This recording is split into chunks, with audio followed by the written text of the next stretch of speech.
What's up, guys? So it's the morning of April 7th here, and I wanted to give you my conclusions on everything going on with this Syria shit show right now. And last night, I put out a video just with a bunch of speculations on why the heck this all occurred, right? And I said that maybe Trump was an idiot and needs new advisors. I said maybe he's a warmonger. I said maybe he actually hit some ISIS targets and he's just playing the corporate media saying that he hit Syria forces. Or I said maybe he actually didn't give the orders, and it was in fact rogue military elements that gave the real orders and framed Trump, and Trump was essentially forced to take the blame for firing the shots.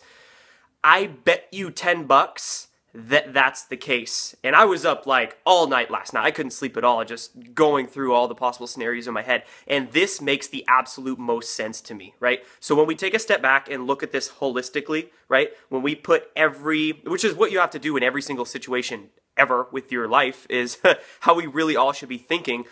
Taking all the data points non-biasedly, right? Objectively, and then taking those scenarios, fitting them into all those data points and seeing if it resonates, seeing if it makes sense. And honestly, it doesn't make any sense to me that he's a warmonger or he's just trying to start a war himself. It would have happened already. There's many other ways to do that. It doesn't make sense that he's an idiot. He knows very well who he's up against and what he's dealing with. Maybe he actually hit some ISIS targets, but I'm just not feeling that, and I'll tell you why for a few reasons. So I do think that, yes, it actually was not him that did the orders. It was a rogue element, and it was done for distraction and retaliation, and I will expound on that. Now, I'm going to start with this article I came across by Russia Today just last night, and it has a statement by the Russian Foreign Ministry itself, and this statement says, any expert can tell you the decision to strike was made in Washington before the events in Idlib, right, before that chemical attack, which was used as a pretext for a demonstration. So basically, the Russian government is saying that the chemical attack was a blatant false flag just to be used for this missile attack in Syria, okay? They're saying it right there. I believe the chemical attack was a false flag and this missile attack was a false flag. They're both false flags, right? And a false flag doesn't necessarily mean it's a hoax and it didn't happen. All a false flag means was that an event occurred and it's being blamed on another party for some type of political agenda. So I think these were both false flags, and I think they're both very real events. Now, here's the first data point I want to give to you. Trump was always against Syria. Check out these tweets from 2013. A bunch of them, right? 3.5 years ago, he's calling Obama an idiot and saying, don't intervene in Syria, okay? Just a week ago, he reiterated that standpoint, and he said that it's not our administration's policy to force regime change in Syria. This made the establishment warhawks in D.C. pissed off, like McCain and Graham. I've covered this multiple times, okay? And this was very recent. This was just last week. Now, there was also, between that false flag chemical attack on, was that either the 3rd or 4th, and that missile attack that happened last night, there was zero time for real intel gathering. Even the people at the UN were like, well, we don't know whether it was dropped by an airplane or the chemicals were already there. They had no idea how those chemicals were actually dispersed. So Trump, I mean, regardless of what the corporate media says and calling him an idiot, he's not an idiot. He would not, I mean, any logical person in that situation would not strike that fast without gathering intel. So this missile attack was very well looked like, as the Russian Foreign Ministry said, to already be pre-planned, right? To already, you know, be a demonstration waiting after that chemical attack took place. And like I said, Trump knows very well who he's up against and how they operate, and they operate via psychological operations. That's all they do. Another data point why I think this was the missile attack, not only the chemical attack, but the missile attack as well, this whole situation was a distraction and retaliation by deep state, not by Trump, is that just like I covered in that video last night on my 4-6 update, which I filmed like 20 minutes before hearing about this missile attack, but I uploaded it anyway, just because there's good points in it. Yes, on April 5th, there was 3 bills passed through the House Judiciary Committee dealing with anti-pedophilia and child exploitation, okay?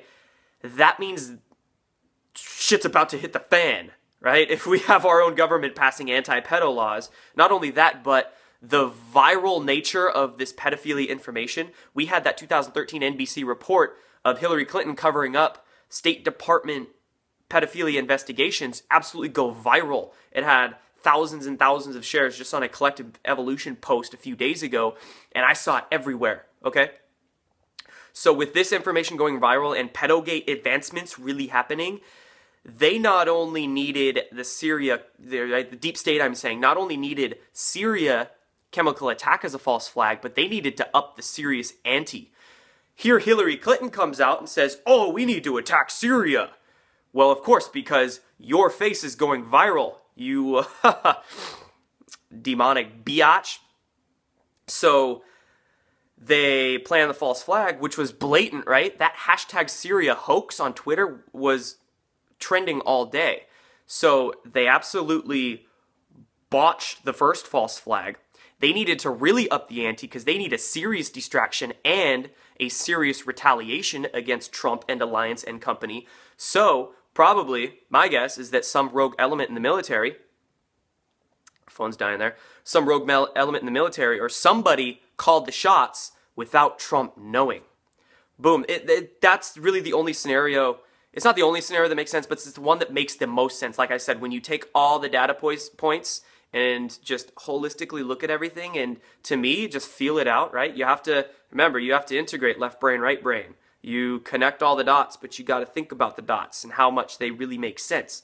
So I think Trump was essentially, I mean, chemical attack happens, some dude calls the strike on the missile attack and essentially puts Trump in a corner. He's forced to take the blame for it because he can't look like an idiot on the world stage, remember? I mean, if he was to go up there and say, I don't know what the heck happened, he would just look like a complete fool, and that would just fast-track his impeachment somehow.